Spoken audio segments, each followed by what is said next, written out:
Então, boa noite a todos e todas, boa noite, professor André, boa noite, Ana Carolina, boa noite, Pedro, boa noite também para a Vitória, nossa monitora da disciplina de prática de ensino 3.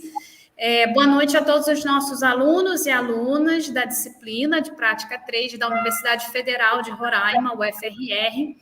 Estamos dando início à nossa aula aberta dessa disciplina, é a primeira formato, André, que a gente faz, né, aberto, dialogando com o público. Então, obrigada por topar estar com a gente aqui, falando sobre ensino de história regional, a partir da tua vivência, da tua experiência, das suas publicações na área do ensino de história, de todo esse processo, né, de construção das pesquisas. Então, eu passo agora para a Vitória, nossa monitora, para que ela possa se apresentar e a gente dar início a essa roda de conversa. Obrigada, professora Marcela. Eu me chamo Vitória Rosa, eu sou monitora da disciplina de prática 3, o livro didático, e agradeço a presença do professor André, né, em nome da turma, acredito que os alunos também irão agradecer, e desejo um ótimo encontro a todos. Passo a palavra agora para Ana Carolina. Primeiramente, boa noite a todos, é um prazer estar aqui recebendo o André. Agradeço, já vou agradecendo de antemão, né, por ele dar a oportunidade para nós da sua fala. Bom, eu sou aluna da UFRR, estou no 3º semestre de licenciatura em História no UFRR. Bom, eu vou apresentar o nosso convidado, né, o André. Bom, o professor André, ele tem graduação em História pela Universidade Federal Fluminense, mestrado em Educação pela Universidade Federal do Rio Grande do Sul e doutorado em História Social pela Universidade Federal do Rio de Janeiro. Ele atualmente é professor na Universidade Estadual de Roraima, ou seja, nosso estado, e ele tem experiência na área de História, com ênfase em História, atualmente principalmente nos seguintes temas, que é a Amazônia, no período colonial, ensino de História, Antigo Regime, América Portuguesa, ensino fundamental e formação docente. Ou seja, ele é um profissional que se preocupa tanto com o fazer história quanto com o ensinar história, o que é muito importante para o nosso debate de hoje, né? Então, é um prazer estar recebendo aqui o André. Muito obrigada. Vou passar agora a palavra para o Pedro. Boa noite para todo mundo. Meu nome é Pedro Menezes, eu sou aluno da UFRR do 3º período, eu e a Ana entrou na mesma época, né? E eu queria agradecer primeiramente a minha colega e professora Marcela pelo convite e a oportunidade de estar aqui fazendo esse encontro. Agradecer também ao André por disponibilizar do tempo dele, que a gente sabe que a vida de todo mundo aqui é corrida, e guardar um tempinho assim para dar uma palavrinha e acrescentar no conhecimento de todo mundo aqui é muito importante. Então, a gente vai dar continuidade, eu vou passar a fala para o André para ele começar a discutir um pouquinho sobre o assunto que a gente vai abordar.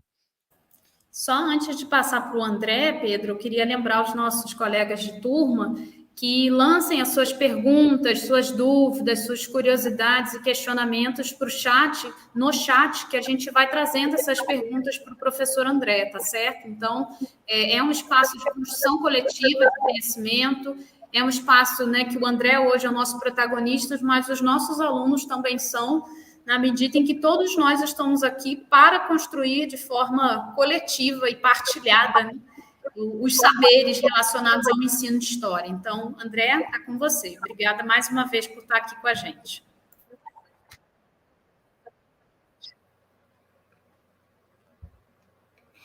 Boa noite a todos, a todas. Agradeço muito o convite. Sempre é um prazer trabalhar com vocês na Universidade Federal de Roraima. A gente tem que fazer mais atividades conjuntas, né? É muito importante, temos os 2 únicos cursos presenciais de História, ou seja, os 2 únicos cursos de verdade de História aqui de Roraima, né? Os únicos que são avaliados, né, de forma transparente, os únicos que têm pesquisa. Então, os outros não são verdadeiramente cursos de História, né? O nosso da UER e o nosso da Federal são cursos efetivamente de História, em pesquisa, não é um fato, né? Então, se a Marcela puder liberar aqui o slide para a gente começar. Eu trouxe uma foto do Stradelli. Era um conde italiano que amou muito a Amazônia, né? Ele amava a Amazônia, ele viveu, ele veio para a Amazônia e viveu o resto da vida aqui. E ele visitou o Rio Branco, né? Fez um trabalho para o governo da província, né? Mapeou o Rio Branco, havia contestado com a Inglaterra, e o mapa do Stradella era um dos argumentos, né, para a posse do Brasil dessa região do contestado, né, que incluiria o que hoje é Letem, por exemplo, parte da região guianense do Rupununi. Mas eu trouxe essa foto porque eu aprecio demais as fotos do Stradella, porque são fotos muito raras, né, do período imperial aqui na Amazônia, finalzinho do período imperial. Então tem, no mínimo, umas 2 fotos que ele tirou aqui na região do Rio Branco, que mostram um pouco da população, né, indígena, mestiça, branca, no Rio Branco, lá na década de 1880. Então, eu queria uma foto bem legal, bem significativa para a história regional, escolhi essa aqui. Não está em boa definição, porque o site da Sociedade Geográfica Italiana está fora do ar e eu não consegui a foto na definição melhor. Mas vamos lá. Então, o título que eu escolhi, o subtítulo, né? Porque o que, como fazer a história regional, eu estava conversando com a Marcela, ela gostou da ideia, né? Porque, às vezes, a gente começa a discutir no o que ensinar, e aí a gente acaba caindo no factual, né? Uma coleção de informações, uma coleção de nomes, datas que não fazem sentido, né? Que não têm significado por si mesmas, né? Deixa eu passar aqui o slide aqui. Pronto. Então temos um paradoxo, né? A gente tem uma montanha de pesquisas antropológicas fascinantes, incríveis, arqueológicas, né? Sobre Roraima, sobre a Amazônia, geográficas, né? Quantos de vocês já conhecem o Atlas de Roraima, lançado pela Universidade Estadual? Houve um feito pela Universidade Federal na década passada, e um outro foi lançado, acho que ano passado, pela Universidade Estadual, um Atlas Geográfico de Roraima. Então, nós temos uma montanha de material, né? Nós temos mapas históricos, temos material arqueológico, temos pesquisas produzidas pela Universidade Federal de Roraima, pela Estadual, pela Federal do Amazonas, etc, etc. Mas o paradoxo é, apesar de ter essa montanha de pesquisas, o ensino de história local, ou ele não ocorre, ou quando ocorre, os professores têm uma grande insegurança de como trabalhar.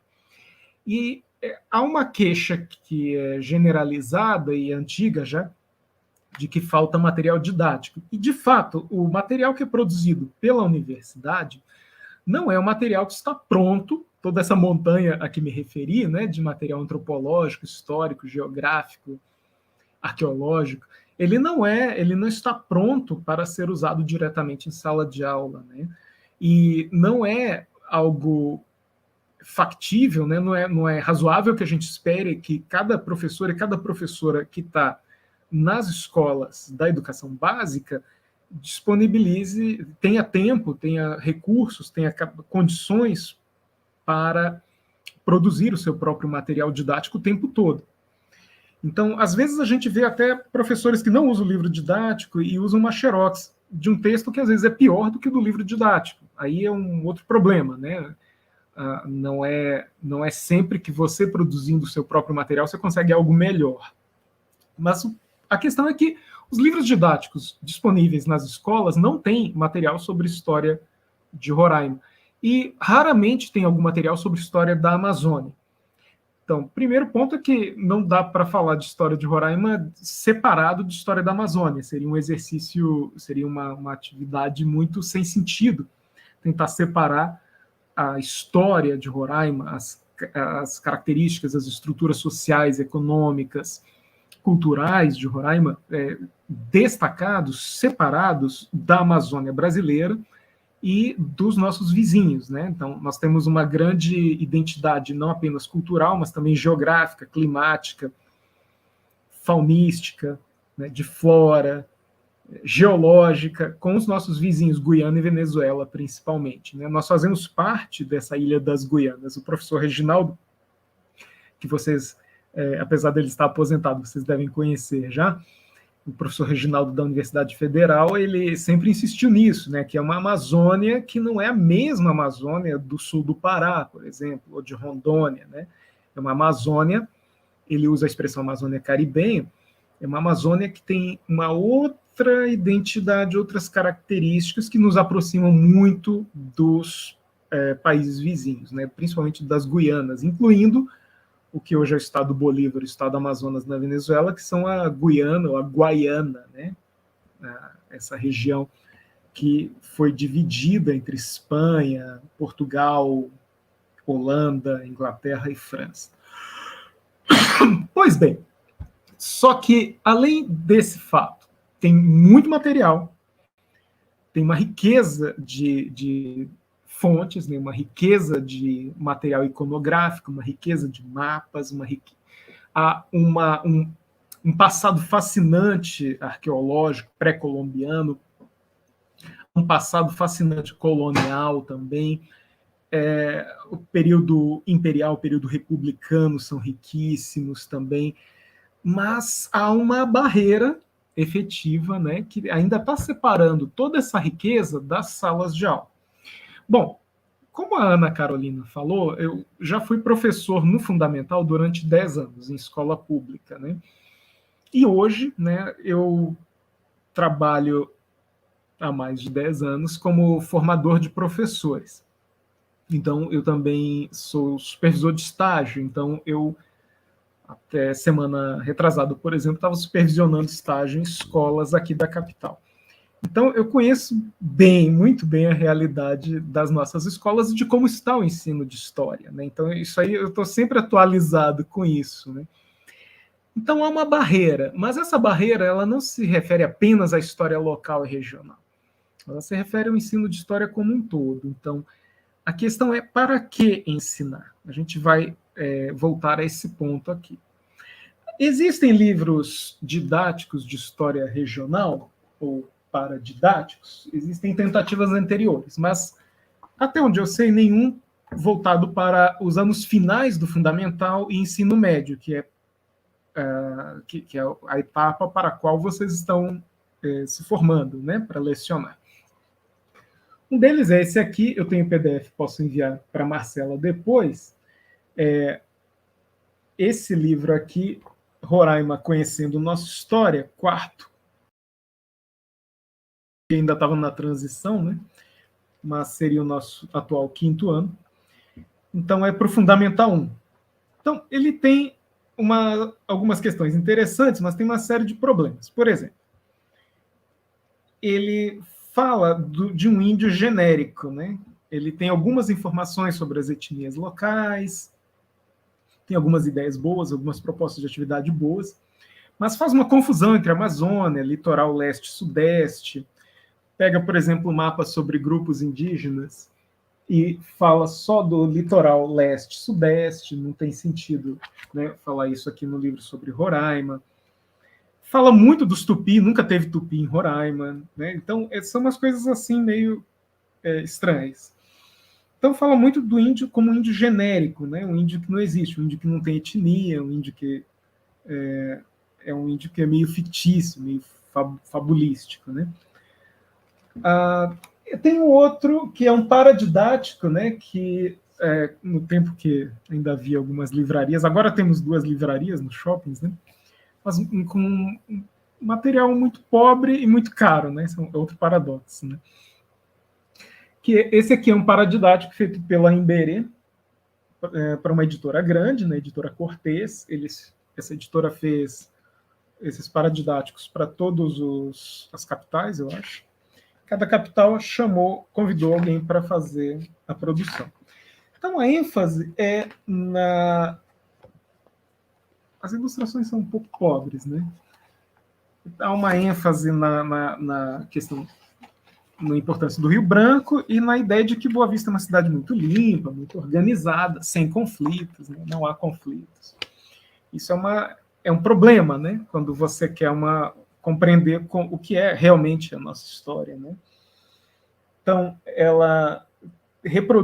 esse livro reproduz o mito de que Boa Vista começa em 1830, com a fazenda de Inácio Magalhães.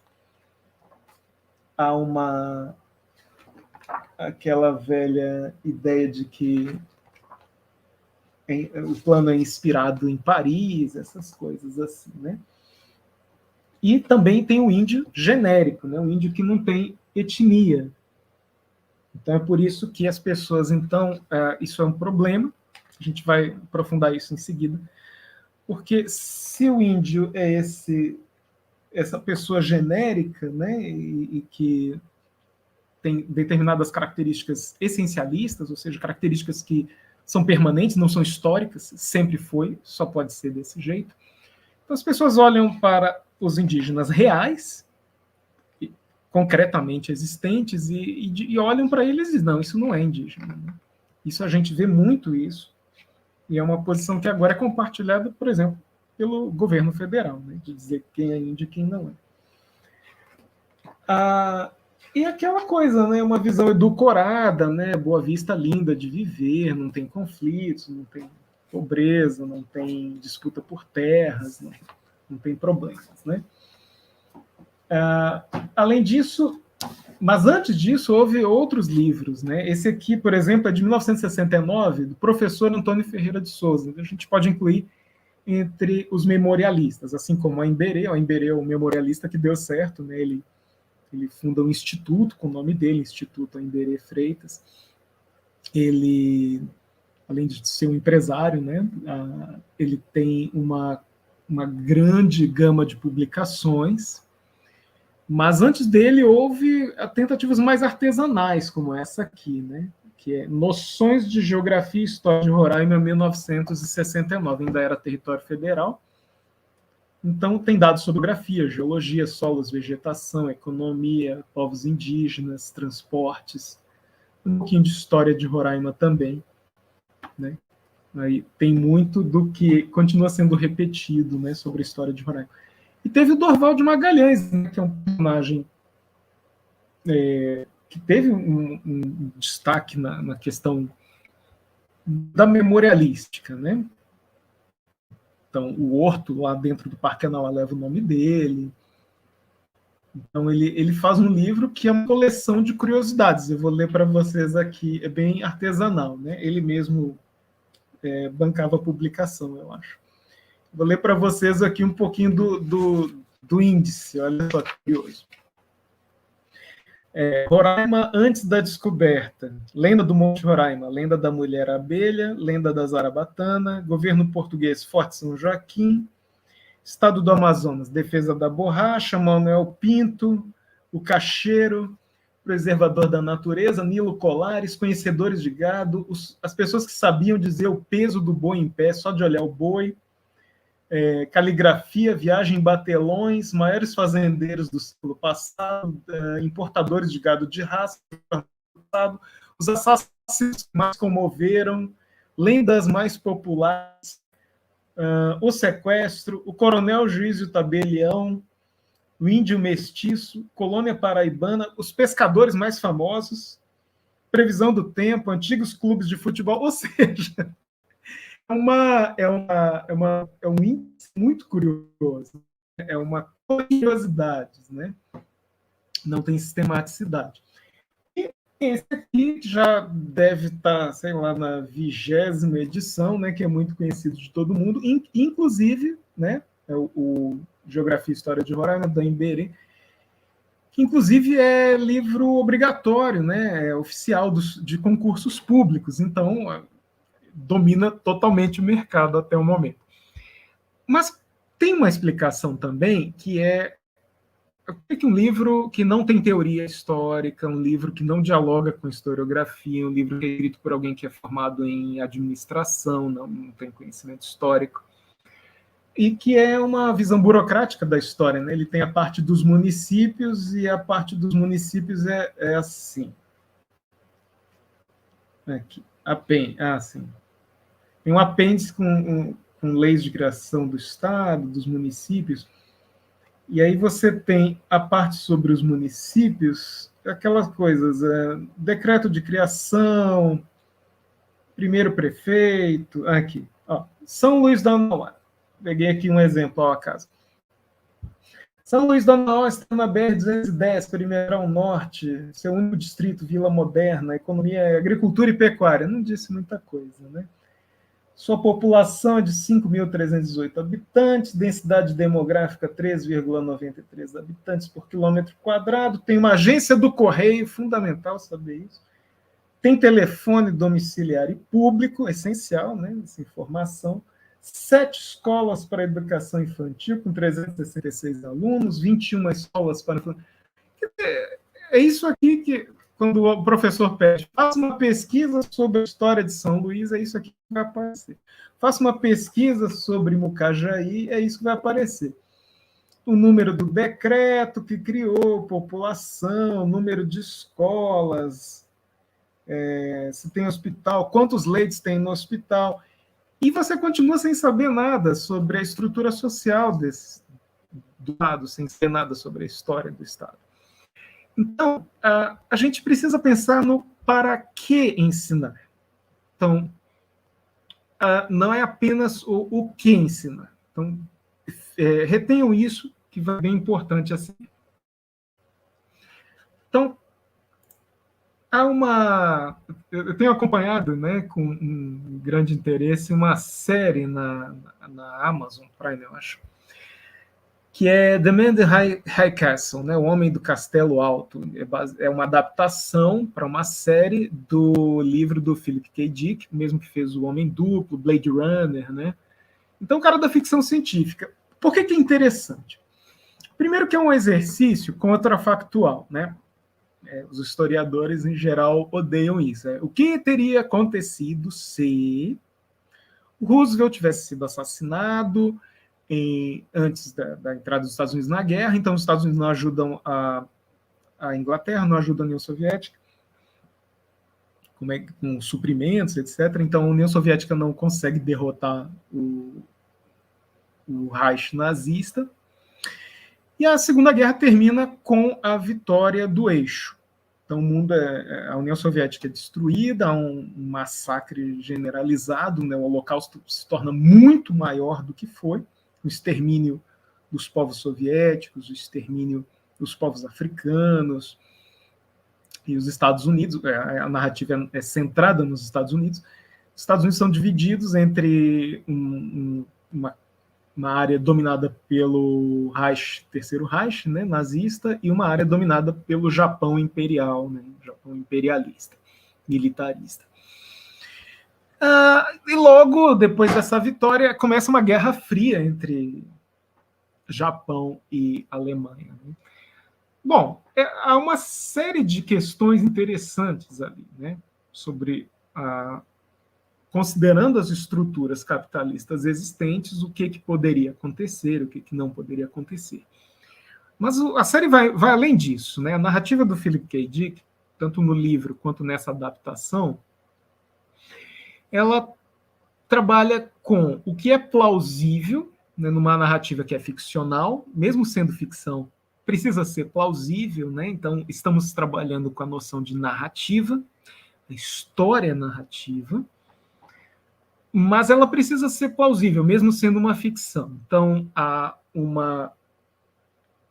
comportamentos que os nazistas podem ter e outros que não podem ter. Há expectativas sobre como os militaristas japoneses vão se comportar ou como não podem se comportar, e assim por diante. Há o desenvolvimento de armas nucleares e, por isso, uma corrida armamentista e uma guerra fria entre Alemanha e Japão, que foram os vitoriosos nessa versão contrafactual.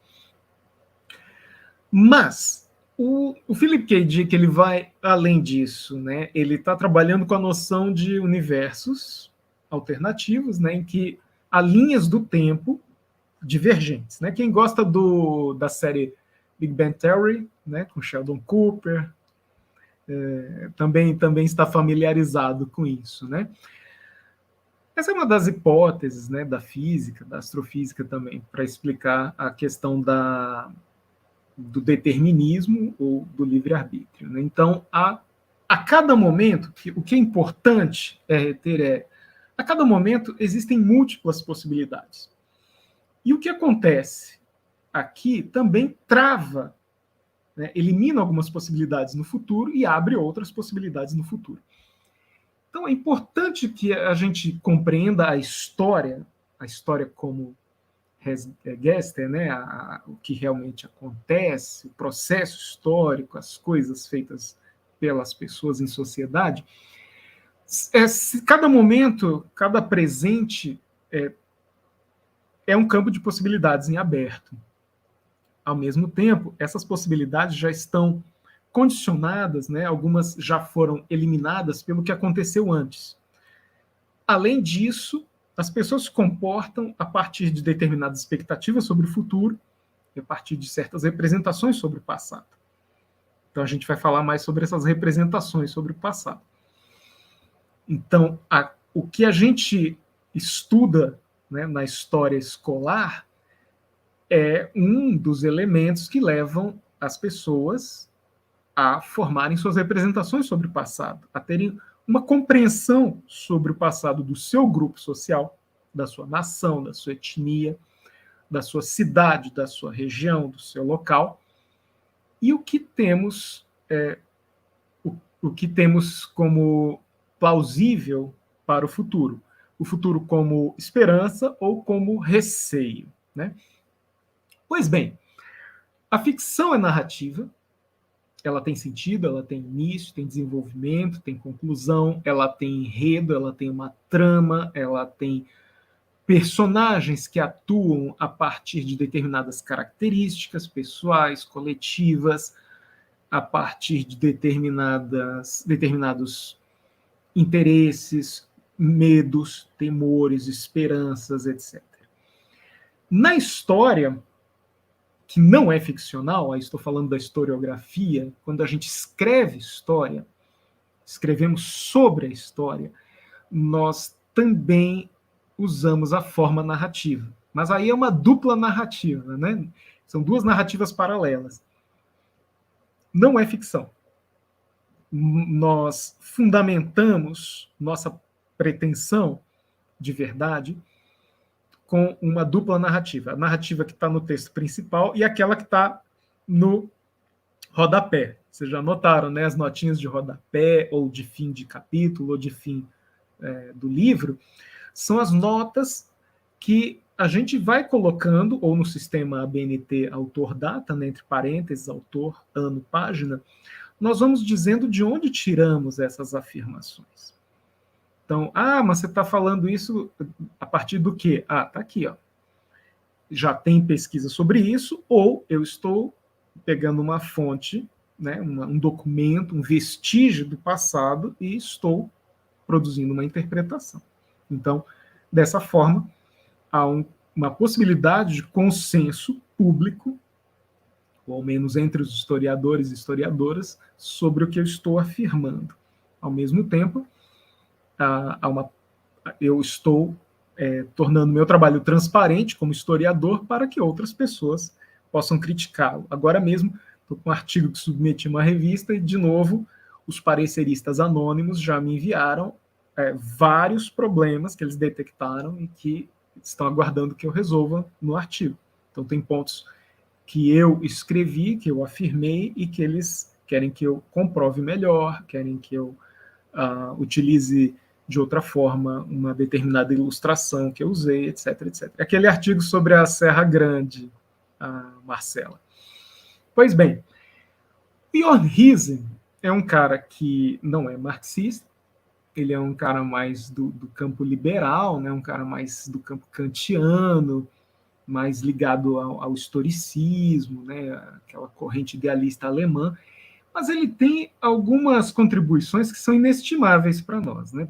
Para quem está preocupado com a função social da história. Para que serve história? Como é que a gente pode justificar o ensino de história, a disciplina de história nas escolas? Porque essas pessoas que estão no governo já eliminaram história do ensino médio, né? Ela não é mais obrigatória em todo o ensino médio, ela está misturada e desnaturada, desidratada numa área de ciências humanas e vai perdendo suas características, né? De historicidade, de criticidade, etc. O Riesen, então a gente precisa entender por que tem história, né? Não é só porque eu quero uma vaga num concurso público, né? Então, quando você vê os alunos do fundamental e do médio, e não faz tanto tempo assim que vocês vivenciaram isso nas salas de aula das escolas, quando você vê tanta gente dizendo que história é chato, história não serve para nada, a gente tem que parar para pensar por quê, né? Qual é a causa disso, qual é a motivação disso. Então, se a gente ensina o conteúdo pelo conteúdo, isso é o caminho para um fracasso. Não tem muito sentido, vamos estudar os faraós do Egito, né? Vamos estudar as dinastias, dinastia nova, dinastia média, não sei o quê. Os alunos vão perguntar para quê? Se você não soubesse dizer por quê, você está lascado, né? É porque cai no vestibular. Você falou isso para uma criança no 6º ano, isso é palhaçada. Não está respondendo nada, você está só enrolando a criança. Porque você tem que saber. É porque sempre foi ensinado. Não está respondendo. Quando o professor responde assim, é porque nem ele sabe por que está ensinando. Hoje vamos estudar as heresias medievais. Os cátaros, albigenses, anabatistas, arianos. Mas, professor, para quê? Porque tem que estudar, tem que saber. Não é assim que funciona. Agora, nós vamos estudar as reformas. Vejam, qualquer conteúdo tem um imenso valor. E qualquer conteúdo pode ser despojado totalmente do seu valor e do seu interesse. Tem um sketch do Monty Python, tem na Netflix e tem no YouTube, a aula sobre sexo. Procurem, é muito engraçado.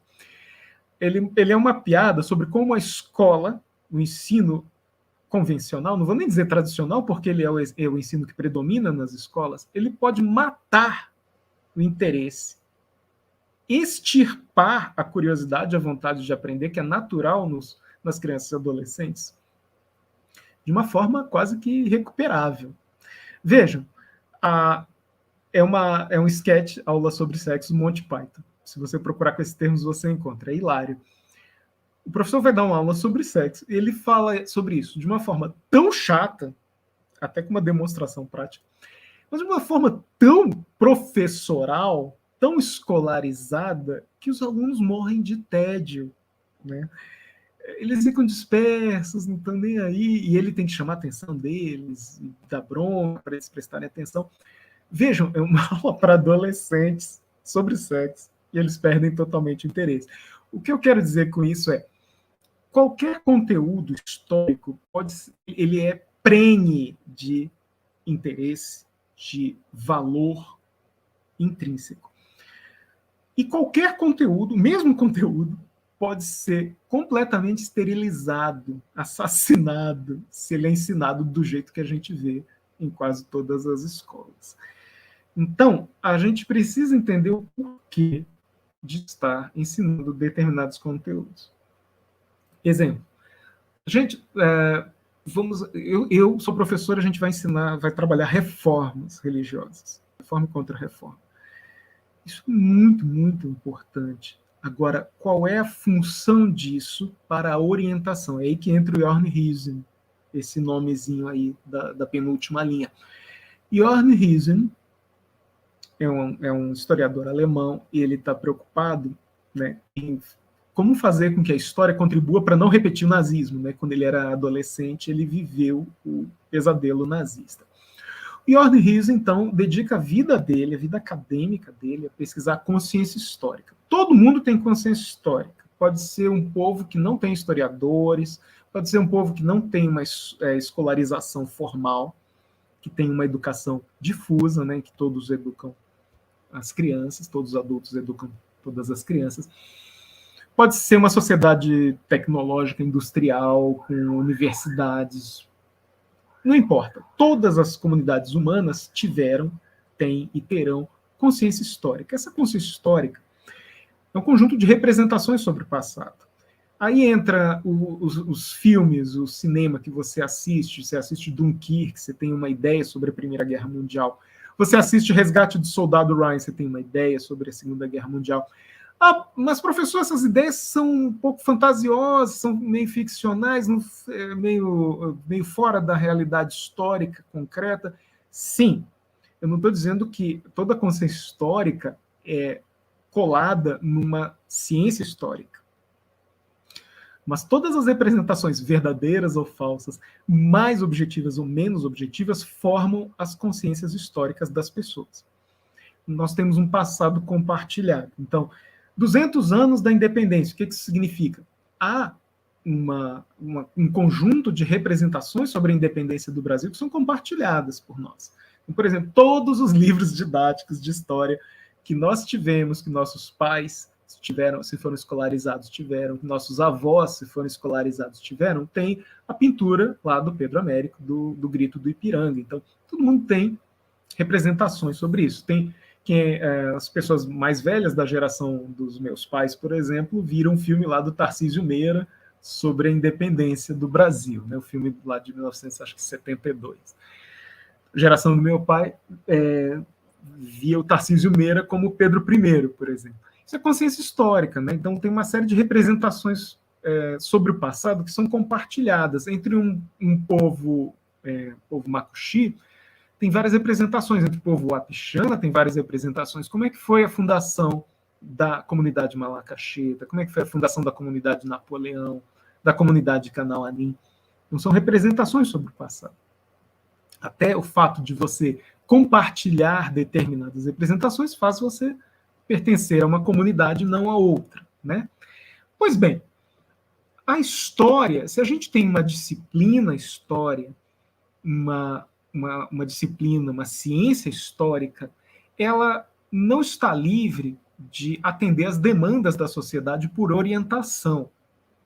Então, nós usamos a consciência histórica para nos orientar no presente e para fazer projetos para o futuro, para pensar o futuro. Então, por isso que todo mundo tem consciência histórica, porque todo mundo age no presente a partir de certas ideias sobre o passado, né?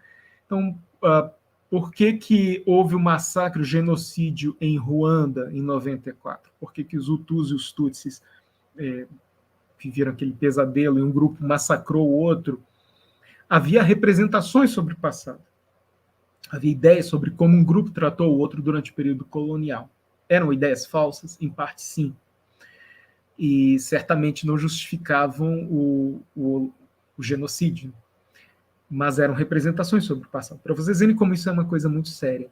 A forma como a sociedade brasileira tolera ou não o desmonte da FUNAI hoje, do IBAMA, do Instituto Chico Mendes, né, tolera ou não o genocídio indígena aqui em Roraima, pelo garimpo, também tem a ver com as representações que as pessoas têm sobre o passado.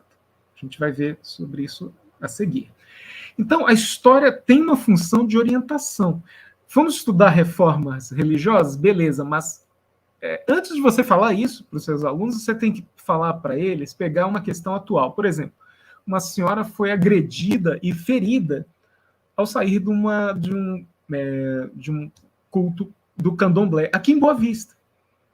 Esses ataques são generalizados no Rio de Janeiro, São Paulo e outras cidades brasileiras. As pessoas de cultos de matriz africana, candomblé e umbanda, estão sendo agredidos, apedrejados, ameaçados de morte. Seus templos, seus espaços de culto estão sendo destruídos, queimados, etc. Então, essa é uma questão importante, fundamental hoje, que está relacionada ao racismo, né? Que são religiões de matriz africana, que tem líder religioso cristão que diz que os africanos são amaldiçoados porque são filhos de Cã, etc, etc. Então, eu preciso trabalhar isso. Então, eu vou estudar as reformas para os alunos estudarem sobre como que foi possível a Europa viver mais de um século de guerras religiosas, não apenas a Guerra dos 30 Anos, não apenas o massacre de São Bartolomeu na França, mas um conjunto de guerras de religião que ensanguentou e provocou uma queda demográfica na Alemanha, destruiu a Alemanha. Então, entender por que houve a separação entre igreja e Estado a partir desses conflitos. A única forma de acabar com esses conflitos foi a separação entre igreja e Estado e a tolerância religiosa. Então, eu começo com um problema real, atual, que afeta as pessoas direto ou indiretamente. Eu vou estudar os maias, beleza, mas eu sei que os maias, há uma hipótese sobre o desaparecimento das cidades, principais cidades maias, por um desequilíbrio ecológico, né? Um excesso do cultivo do solo, uma agricultura muito intensiva que pode ter provocado um desequilíbrio a partir de uma seca. Então, isso tem a ver com mudança climática, tem a ver com desequilíbrio ecológico, tem a ver com a forma como a gente explora a natureza, se relaciona com a natureza. Então, eu vou partir de um problema atual, a degradação ambiental, para estudar, por exemplo, os maias, para estudar, por exemplo, a revolução industrial. Certo? Então, tudo tem que ser assim, tem que partir de problemas atuais. Aliás, a BNCC, ela é essa coisa maluca, né? Primeiro, ela diz que trabalha com competências. Se trabalha com competências, então eu sou obrigado a partir de problemas reais, atuais, e usar o conhecimento escolar, conhecimento científico, para buscar elementos para entender como resolver esses problemas. Só que depois ela bota uma lista de conteúdo e ela estimula a trabalhar o conteúdo pelo conteúdo, porque ela vai ser colocada à força por meio dos exames nacionais. Então, são exames nacionais que vão cobrar o conteúdo pelo conteúdo. E vão eliminar, não vai ter nenhum conteúdo de história local, regional, amazônica, Roraima, não vai ter, porque são exames padronizados nacionais. Então, ela primeiro mente... Posso te interromper um pouquinho, André? Só fazer um comentário, né, o que você está colocando, que tem bastante relação, né, com o que a gente vem discutindo, não só na disciplina de prática de ensino 3, mas também na prática de ensino 1, na disciplina de estágio supervisionado, né? Você colocou já na nossa roda de conversa uma série de questões, né, das políticas públicas, da formação docente, do nosso papel como docentes na educação básica. A gente está na universidade, mas a gente está ligado sempre, né, ao chão da escola, aos saberes escolares, e todo esse embasamento também que você traz, né, nesse diálogo com o debate da consciência histórica do Rieusen. Eu queria saber se a gente podia trazer uma pergunta que tem bastante relação com o que você estava falando, né? Você tocou aí na situação dos garimpos. A gente tem uma pergunta do Haroldo, que é da nossa turma, que ele questiona o seguinte: a mineração é atividade pioneira e hoje existe a atividade de garimpo, né, com o uso do mercúrio em áreas indígenas. E aí ele pergunta para ti, é possível incluir esse tema em livro didático sem um viés ideológico? Mas é que eu só acho que tem que parar de pensar se preocupar com essa questão de viés ideológico, porque uma abordagem pretensamente neutra, ela é ideológica. Não existe... A ideologia mais eficaz é aquela que diz que não é ideológica. Então, você vê, por exemplo, pessoas que são extremistas de direita dizendo que não são ideológicas. Ideológico é o outro. Ideologia é igual sotaque. Você não percebe em você só percebe nos outros, né? Então, nós temos visões de mundo, temos valores, valores éticos, morais, etc. Então, não existe sem viés ideológico. Eu preciso trabalhar a questão do garimpo porque é um dos problemas mais sérios. Então, o que eu vou fazer? Eu vou esconder que o mercúrio já está presente na nossa água? Eu vou esconder que quase 100% da população Yanomami já está contaminada por mercúrio? Se eu faço isso, eu estou falsificando a história. Eu estou falsificando a realidade. Então, se eu exponho isso, eu não estou sendo ideológico, estou respeitando a verdade factual. Né? Agora, quando você esconde isso, né, tem uma campanha, por exemplo, do agronegócio para tirar as menções dos livros didáticos aos problemas de saúde pública causados pelos agrotóxicos. Né? O fato de que... É um fato, o Brasil é um país que liberou geral, praticamente todo tipo de agrotóxico é liberado automaticamente. Todos os agrotóxicos proibidos na Europa, proibidos nos Estados Unidos, porque matam, porque causam problemas de saúde pública, são liberados aqui. Então, eu falar isso não é ideológico, é a verdade. Certo? Então, não tem... Eu dizer, bom, tem 33 milhões de brasileiros passando fome e o Brasil exporta alimento. Isso é essencial. Eu não posso omitir isso. Eu estou escondendo, não, mas eu vou ser neutro, eu não vou falar isso porque vai incomodar algumas pessoas. Mas isso é uma opção ideológica. É uma opção ideológica. Então, no apartheid, né, você tinha na África do Sul uma minoria branca que tratava a maioria negra a bala, né, promovia massacres, tortura, tratava-os como sub-humanos, etc. Tinha uma lei igual à lei nazista, em plena década de 80, né, de segregação racial. Era inspirado nas leis de Nuremberg, apoiada pelos Estados Unidos e pela Inglaterra. Eu vou falar, não vou falar que era apoiado pelos Estados Unidos e Inglaterra, que isso é viés ideológico. Não é viés ideológico, é a realidade factual. Tá certo? O que você não pode é falsificar. Você é de esquerda, é de direita, é em cima do muro, é isentão. Você não pode falsificar, você não pode inventar fatos, você não deve omitir fatos, né? Por exemplo, eu sou um admirador da Revolução Russa, mas eu não vou passar pano para os crimes do Stalin. A própria União Soviética denunciou os crimes do Stalin depois da morte dele. Então, não vou passar pano para isso, né? Agora, a gente tem um movimento fascista de extrema-direita, né, que tenta atacar os professores, tenta intimidar os professores, não só de história, os de biologia também, né? Tentam impedir o ensino do evolucionismo, de Darwin, né? Coisas básicas, assim. Né? Lembrem-se que tem 20% dos brasileiros que acreditam que a Terra é plana. Né? Nos Estados Unidos é pior. Assim. Então, não fiquem com esse medo. Né? Sejam claros, sejam objetivos, não escondam seus valores políticos, até porque a gente muda, né? Eu já mudei, eu era liberal, eu era de direita, né? E a gente muda, a gente vai vendo as coisas, né? E essas evidências vão se acumulando.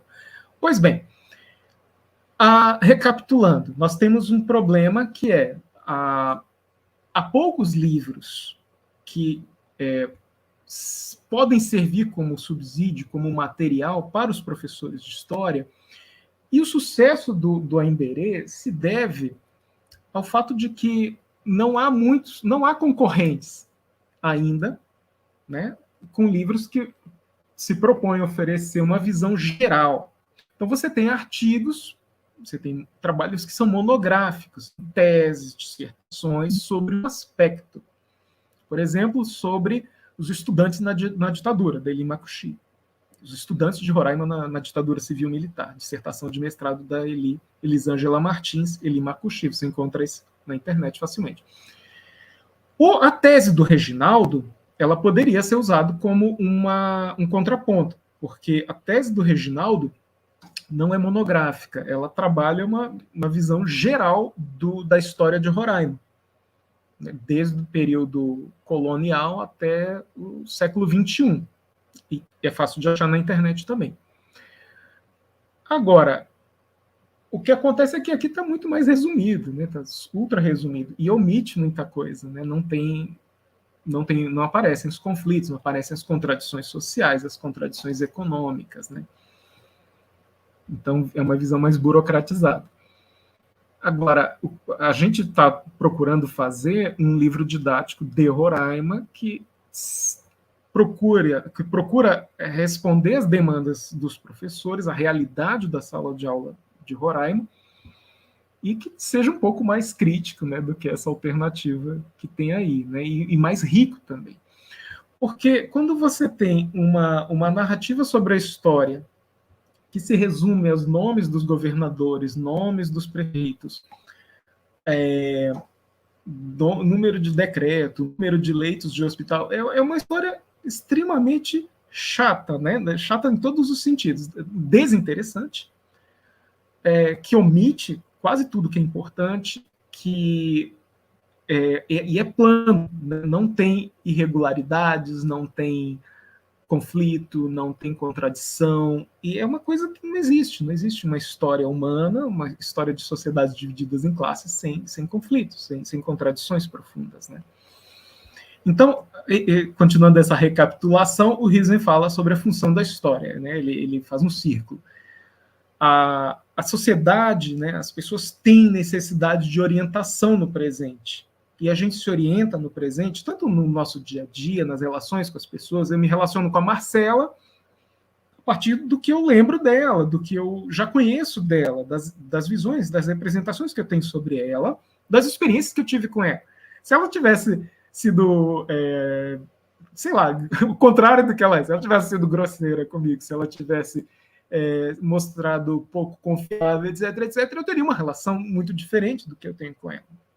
Mesma coisa com a Carol, com o Pedro, etc. Então, a gente sempre se comporta com os outros, né, com as pessoas, até com os nossos bichos de estimação, a partir de experiências anteriores, de como a gente processou, interpretou essas experiências anteriores.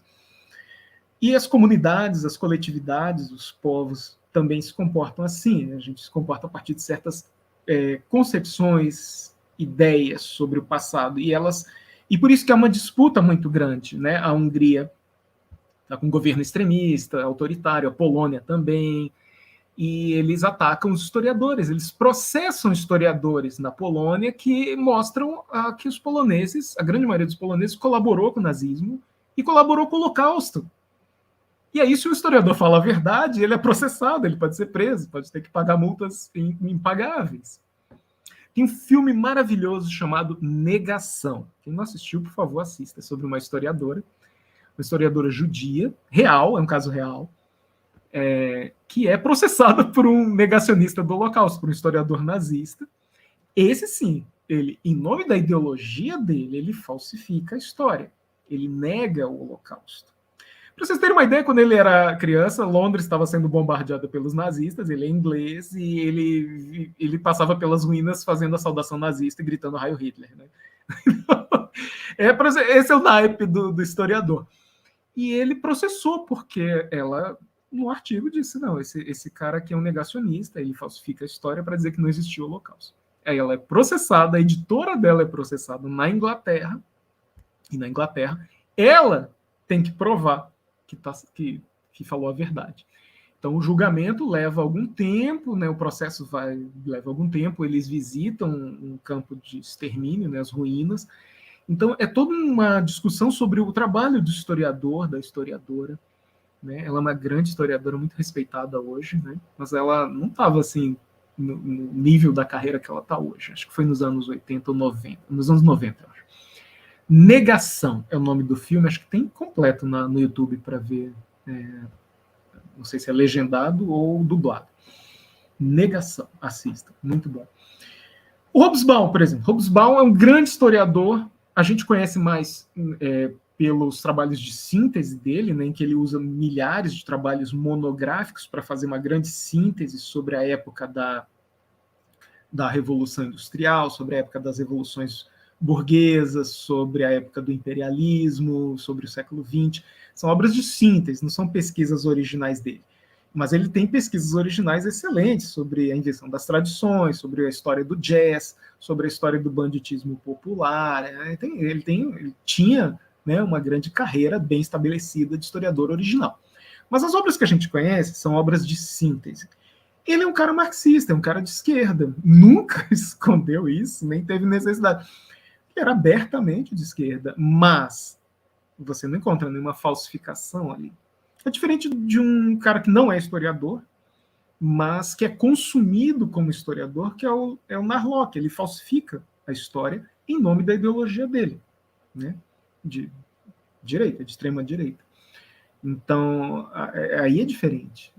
Aí é uma coisa que já ultrapassou o limite da desonestidade. Né? Mas vamos lá. Seguindo aqui. Olhem isso. Isso aqui é um material que é usado até hoje nas escolas. Porque a professora... Séries iniciais, né? Professora... Dia do índio está chegando, eu vou pegar uma atividade na internet. Você digita, atividade dia do índio. Aparece isso aqui. Quais são os problemas que vocês veem aí? Em vez de eu dizer quais são os problemas, eu acho que vocês conseguem ver quais são os problemas. Tem uma coleção de problemas aí. Vamos lá. Professor em Roraima usando isso aí. Escrevam nos comentários quais são os problemas que vocês estão vendo aí. convidar aí os alunos e alunas que estão presentes para enviar os comentários que a gente projeta aqui na tela, tá bom, pessoal?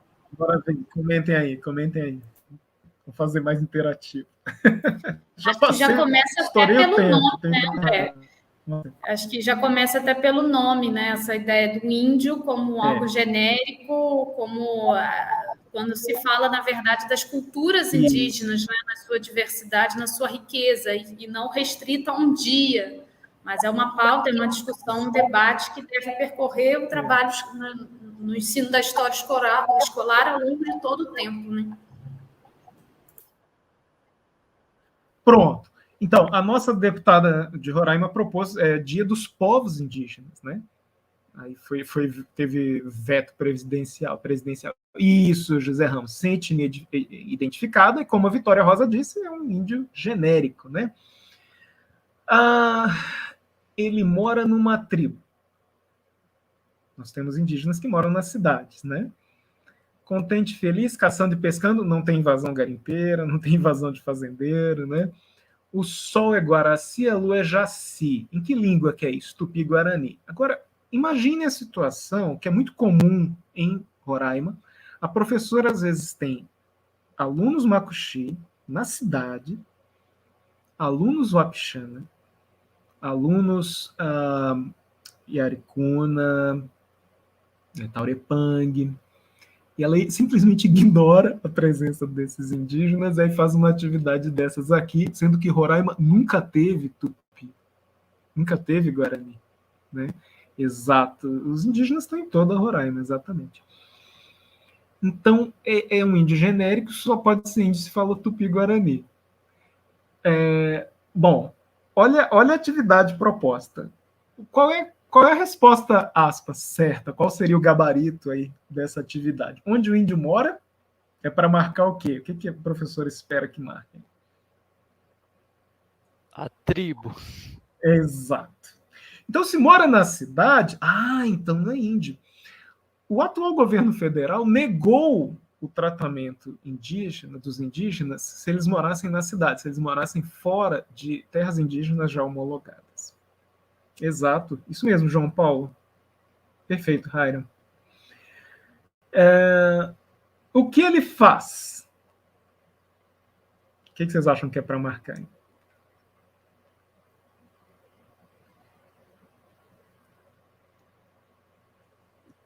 Pesca e caça. Eu acho que Exato. tem como colocar esses dois. Assim. Claro, mas também queima, né? Mas aí que tá. Ele não queima a floresta inteira, mas ele pratica queima de pequenos espaços para coivara, né? A agricultura da coivara. O que ele come? Essa é terrível também. Só peixe e raiz. Se ele for numa pizzaria aqui no Asa Branca, na Liberdade, no Caçaria, Jamãe, você está comendo pizza. Aí tem outra aqui que é nesse nível, daí para pior. Deixa eu mostrar aqui. Olha essa aqui. Aqui é para dizer o que é relacionado a índio e o que não é. Então vocês já podem imaginar, né? Por exemplo, se espera, né, que marquem o arco, né? Deixa eu ver se eu consigo. Opa, peraí. Estava querendo... achei. Caneta. Marcar texto. Se espera que marque o quê? O arco, né?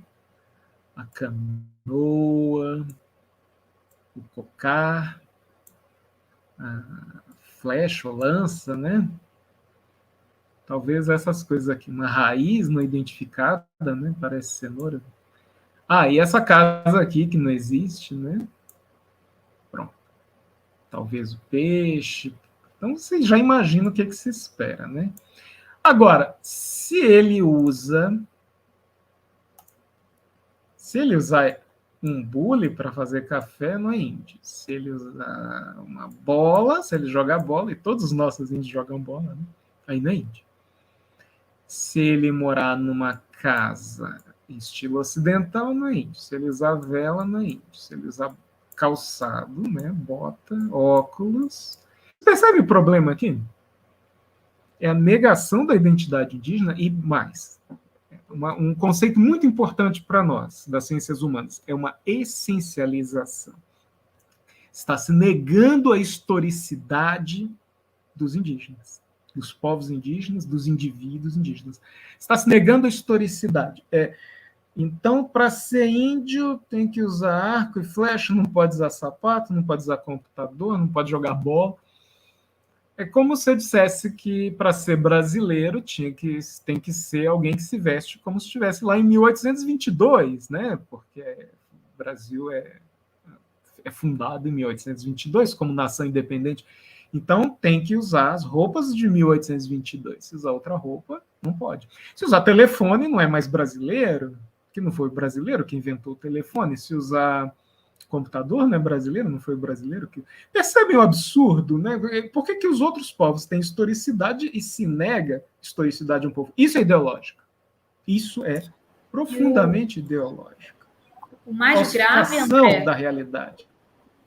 O mais grave, o desdobramento disso, até o Brandon também, nosso aluno, colocou aqui no chat, né, que ele está voltando nas memórias dele, da época de escola, que ele teve contato com esse tipo de exercício inúmeras vezes, segundo ele. Então, a gente percebe, né, trabalhando aí com as nossas memórias escolares, o quanto isso esteve presente, mas também a possibilidade de mudança que a gente tem, né? Eu vou trazer o comentário do João Paulo, que é nosso aluno da prática de ensino 1, e nessa disciplina os alunos estão fazendo um trabalho em campo, né, a partir de recortes temáticos distintos, e o grupo do João Paulo, eles vão trabalhar com álbum de figurinhas como recurso didático, justamente tentando contribuir para o ensino de história, né, para quebrar essa visão essencializada e genérica dos povos indígenas em sala de aula, né? Então, estou aí na expectativa para ver isso em ação, né, ganhando vida,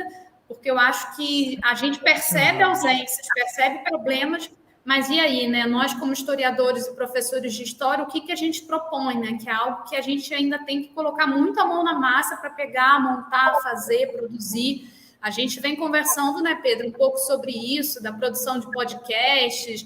Hoje em dia, com toda essa possibilidade que o mundo digital nos oferece, de ocupar esses espaços de produção midiática para colocar na frente, para colocar para frente essas outras narrativas possíveis, né? Que é uma expressão que eu gosto muito da professora Cíntia Monteiro de Araújo, né? Essa emergência dessas outras histórias possíveis, que foram histórias silenciadas, né, que foram histórias deixadas aí de serem trabalhadas, né? Também já estudamos na nossa disciplina a letra do Samba Enredo da Mangueira, de 2019, né? A história para ninar gente grande, que eu acho que traz muito forte isso, né? Dessas histórias que foram ocultadas e silenciadas.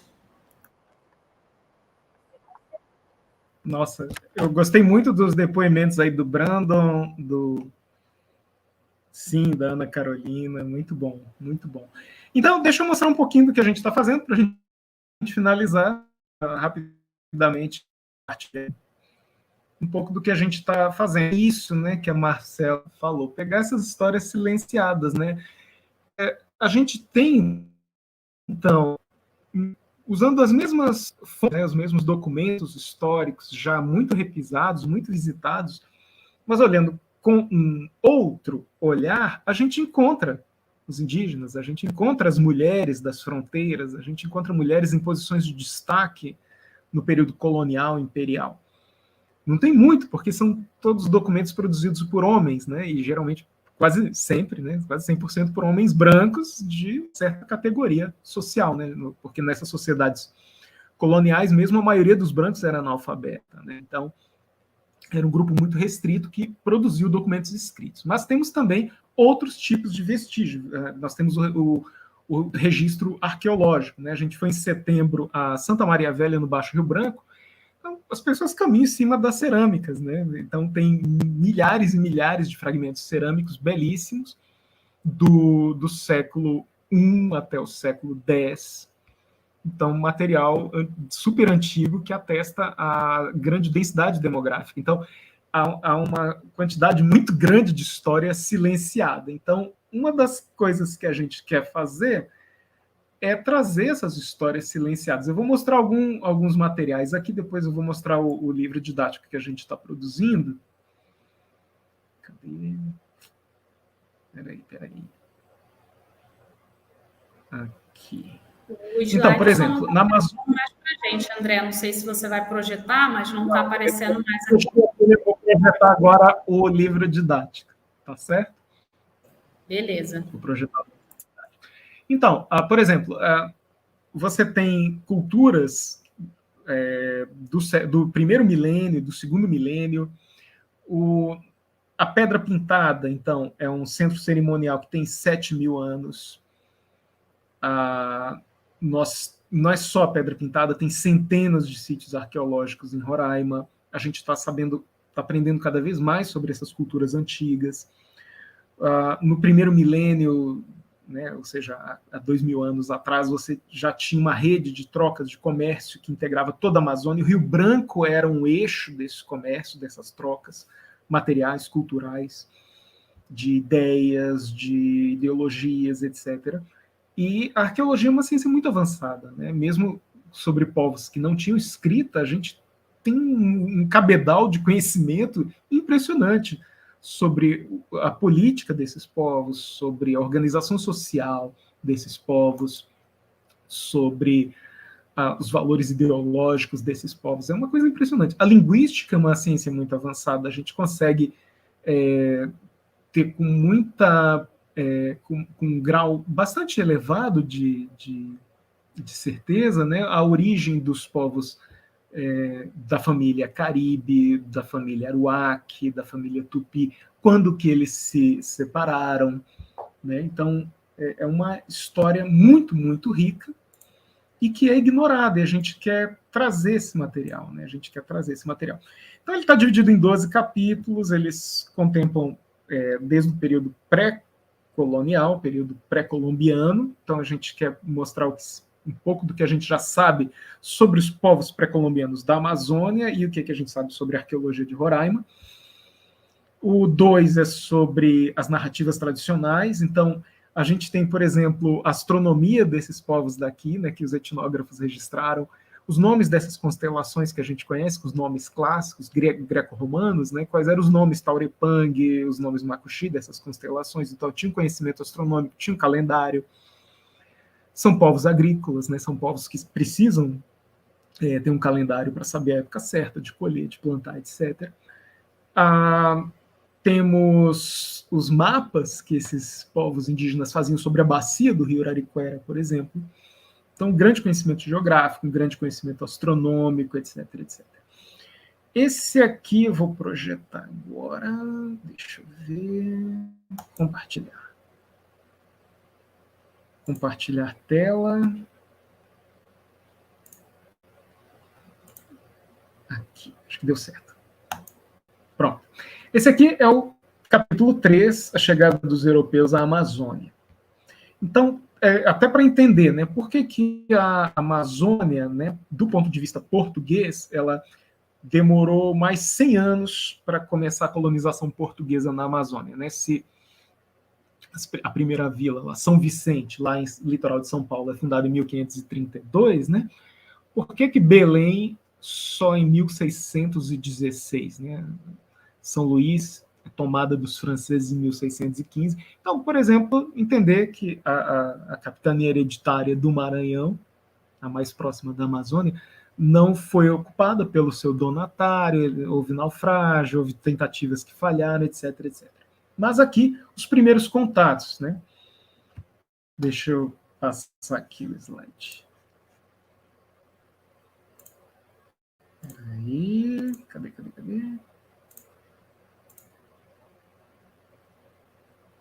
Aqui. Pronto, então, aqui... Desculpe que o meu computador está com muitas abas abertas e aí a memória dele falha, né? A gente pega aqui as competências e habilidades da BNCC, conexões com história geral, história do Brasil. Então, a nossa sugestão é trabalhar sempre de forma integrada, né? Então, o professor está trabalhando grandes navegações, Novo Mundo, Maias, Incas e Astecas, usa esse capítulo 3 aqui, né? Tá trabalhando Conquista da América, usa esse capítulo 3 aqui.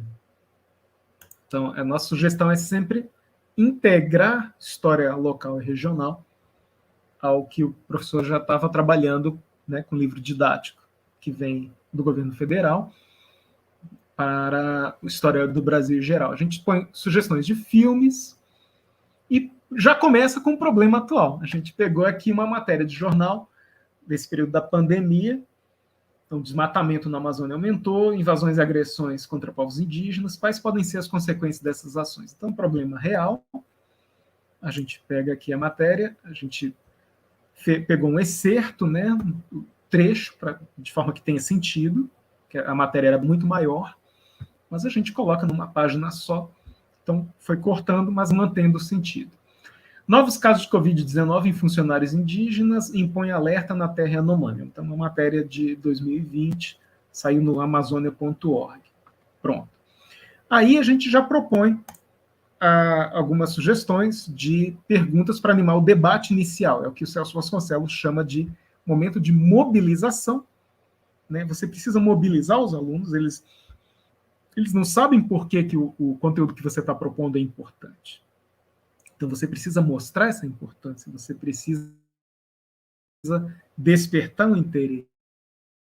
Então, a gente pergunta, o que vai acontecer se a devastação da Amazônia continuar? Quem é beneficiado com o desmatamento? Você conhece formas de produzir alimentos sem degradar o meio ambiente, hoje ou no passado? Quantos povos ou línguas existiam na Amazônia? Isso é para os alunos chutarem mesmo, porque isso aqui também é síncrese, é o momento de levantar as ideias iniciais dos alunos sobre o tema. O que provocou mais mortes dos indígenas quando os europeus começaram a chegar na região? Essa frase aqui eu vou mudar, não está boa. Quais epidemias ocasionaram mortes dos indígenas nesse período? Então, nesse ponto, você está levantando já as ideias iniciais dos alunos sobre a chegada dos europeus na Amazônia. Aí a gente coloca alguns textos de síntese, porque essa é uma demanda dos professores e das professoras da educação básica, né? Tem que ter algum material.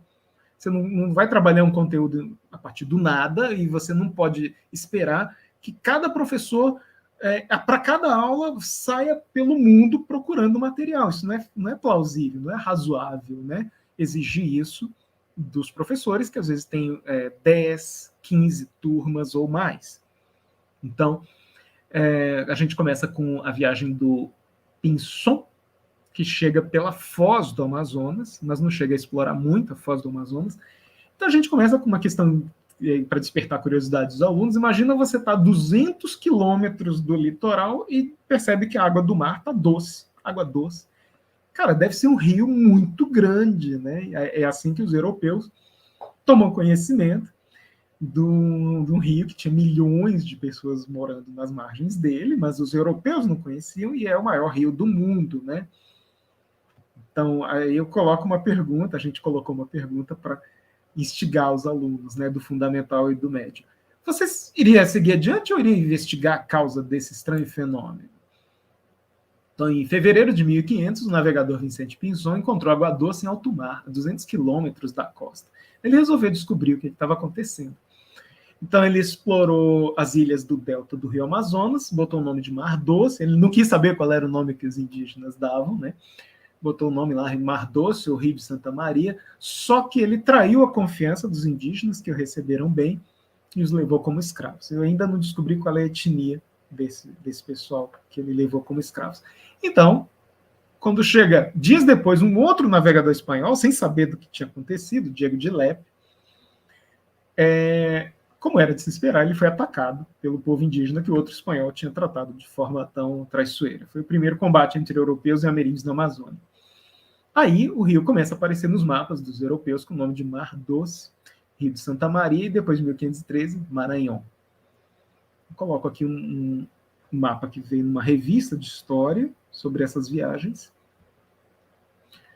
E aí a gente começa a falar sobre os espanhóis que vêm do outro lado, do lado oposto, pelas nascentes, pela região dos Andes, né? Os espanhóis descem os rios dos Andes da vertente oriental, né, da vertente leste, e vem descendo o rio, né? O Orellana, 1541, depois outros viajantes como o Aguirre. Aí usei uma cena do filme só para ilustrar, uma representação sobre como seriam as roupas, né?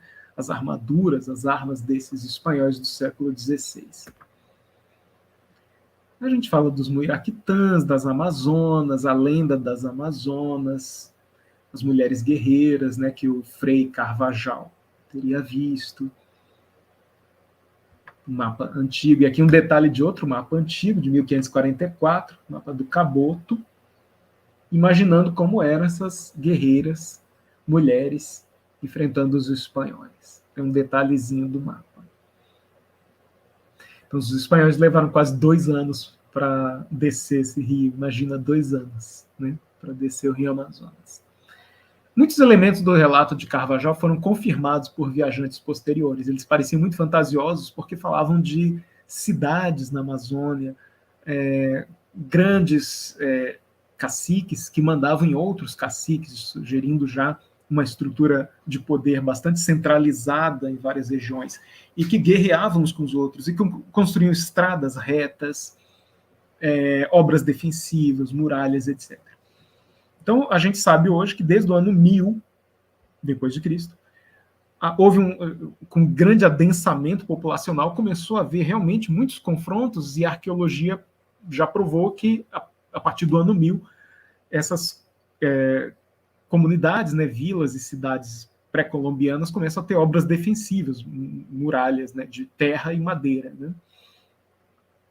Agora, na Amazônia você não tem muita pedra, então você vai ter nós temos civilizações que eram de madeira, barro, palha, e o grande vestígio que a gente encontra, além da terra preta, né, que é o solo modificado, além do manejo florestal, praticamente todos esses castanhais que a gente vê na Amazônia são fruto do manejo florestal pré-colombiano, e aí esse adensamento, a domesticação, depois eles foram se reproduzindo, né, esses castanhais, mas são fruto desse manejo. Então a gente percebe que a Amazônia ela passou por um grande manejo agroflorestal no primeiro milênio e no segundo milênio depois de Cristo, antes da chegada dos europeus. Então isso é muito, muito interessante.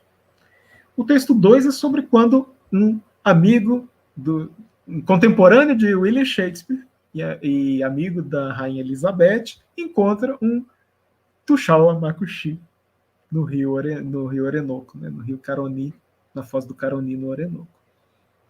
O chefe Tupi-Ari tenta uma aliança, né, os ingleses tentam uma aliança com ele, lá no rio Caroni. O rio Caroni é onde ficam as hidrelétricas, Macágua, Guri, né, de onde vinha o linhão para Roraima.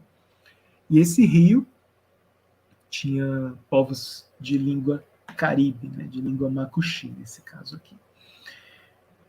Então, esse texto ainda estou escrevendo, é sobre o encontro dos ingleses com esses povos aqui da nossa região, não em Roraima, onde hoje é Venezuela, mas esses povos passaram conhecimento sobre o Rio Branco, que chamavam de Rio Parimé.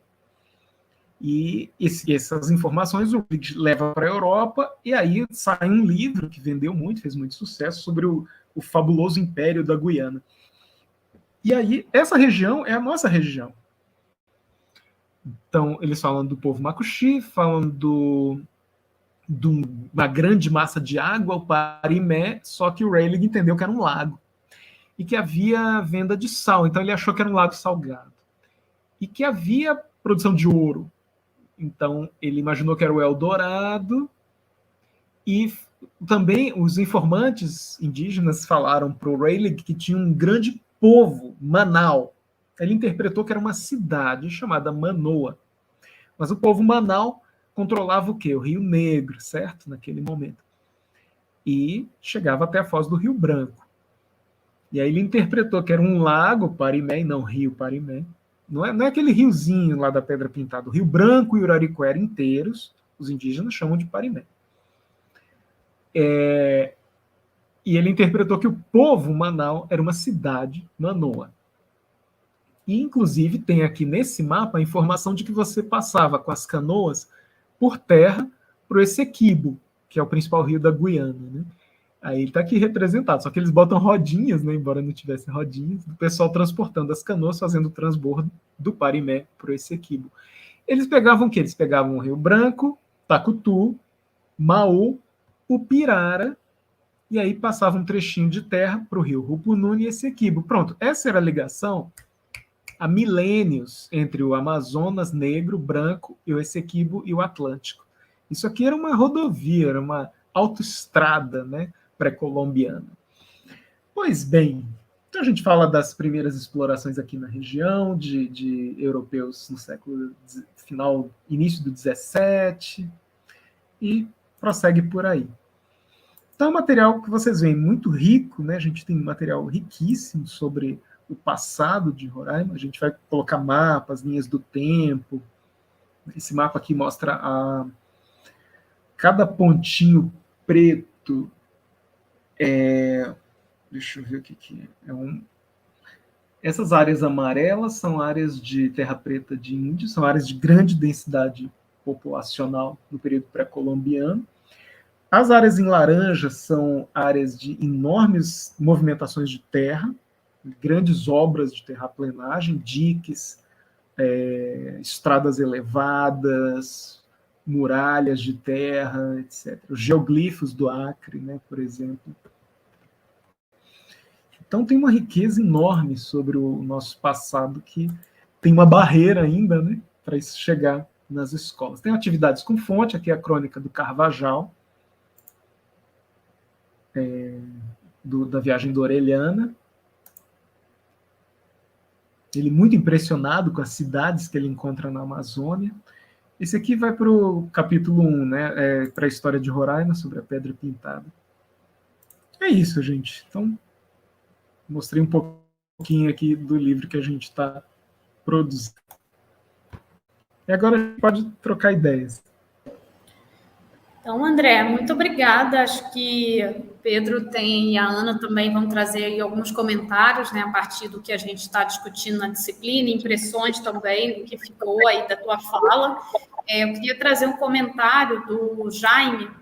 Ele falou o seguinte, que uma das coisas que você lembrou, que você me lembrou algo muito legal, foi que a nova Mulher Maravilha da DC é uma amazona brasileira e indígena, né? E ainda indígena, e poucas pessoas sabem disso ou valorizam isso. Esse foco na história indígena e nas lendas indígenas. E eu coloquei aqui também no chat que você apresentando esse material, né, que está sendo desenvolvido em parceria entre a UFRR, a UER, né, a Estadual de Roraima, com professores da educação básica, vocês mobilizam diferentes recursos didáticos, né, mapas, as imagens, né, que você foi mostrando ali, quanto isso é rico para tocar e transformar, como a gente conversou, né? E eu queria fazer uma relação, né? A gente hoje, para o encontro de hoje, a gente leu... André, vou fechar o seu microfone só um pouquinho, tá? Que acho que está dando microfonia aqui.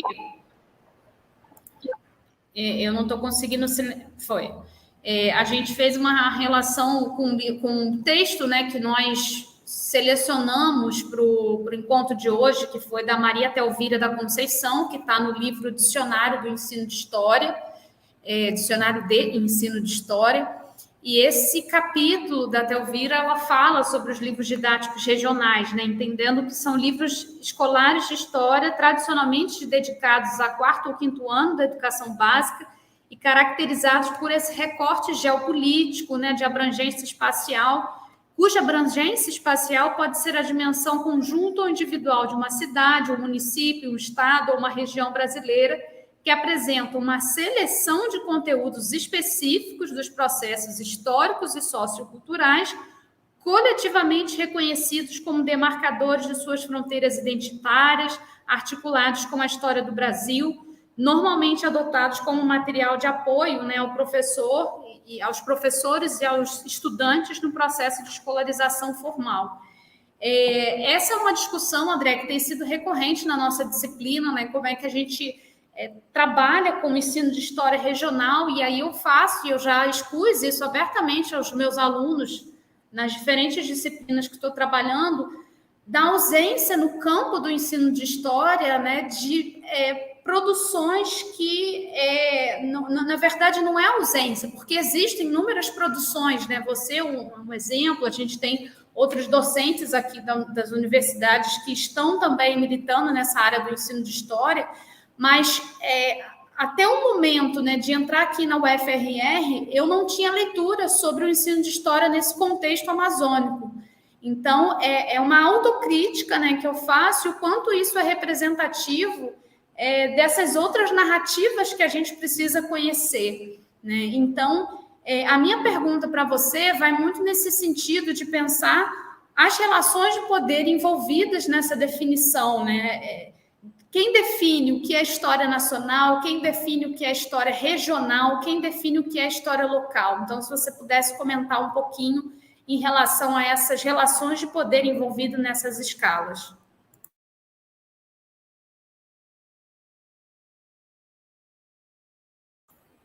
André, tem que ativar o seu som. Agora sim.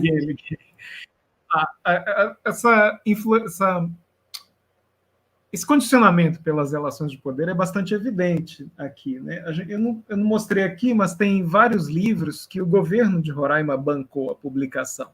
Livros que são anti-indígenas. Então, livros que são representações sobre o passado conservadoras, né? Claramente ideológicas, e que o governo de Roraima, numa campanha contra a demarcação, bancou a publicação. Ele não vai bancar uma publicação crítica, né? Isso é um retrocesso histórico muito grande, porque eu tenho um livro de história do Acre, um livro didático de história do Acre, que foi publicado em 83, ainda era a ditadura do Figueiredo, e é super crítico, é um livro de altíssimo nível, né, de história do Acre, extremamente crítico, seria impensável ele ser publicado hoje, né, que teoricamente estamos numa democracia, embora seja um governo militar hoje, né, mas é formalmente democrático, e lá era ditadura mesmo, né, em 83. E isso não seria publicado hoje, né, e é muito curioso, foi publicado pelo governo do Acre, né, lá em 83. E a gente tem uma disputa, né, não apenas a gente vê isso nos logradouros, né, nos nomes das ruas, né, que homenageiam, por exemplo, fazendeiros que eram acusados de genocídio, né, ou de usar o trabalho indígena não remunerado, né, e há uma escolha, né, na memória, em quem é digno da memória ou não. Semana passada destruíram um monumento a Chico Mendes no Acre, né, isso é disputa pela memória. O monumento aos mortos de Eldorado do Carajás foi dinamitado, né, nos anos 90 ainda. O monumento aos mortos da invasão do Exército no tempo do Sarney na CSN para reprimir a greve da Siderúrgica Nacional foi destruído também. Então, há uma disputa de memória sempre, né, e isso é muito forte no campo local, né, na história local, na história regional, porque tem as famílias tradicionais também têm uma representação sobre o passado, que é bastante lisonjeira a essas famílias, né. Aí você pega um documento de época de uma autoridade imperial que fala que o administrador da Fazenda Nacional era ladrão de gado, era ladrão de terras, isso aí causa constrangimento, né.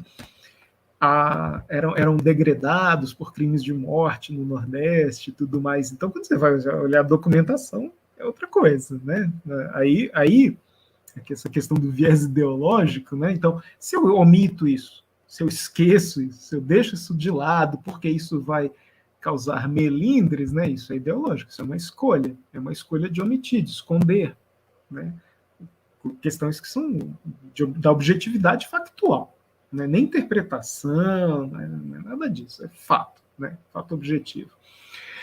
Essa pergunta sobre ideologia é muito difícil, né, de responder rapidamente. Tem uma pergunta aqui. Cadê? Eu tinha visto uma pergunta sobre o que é ideologia. Cadê?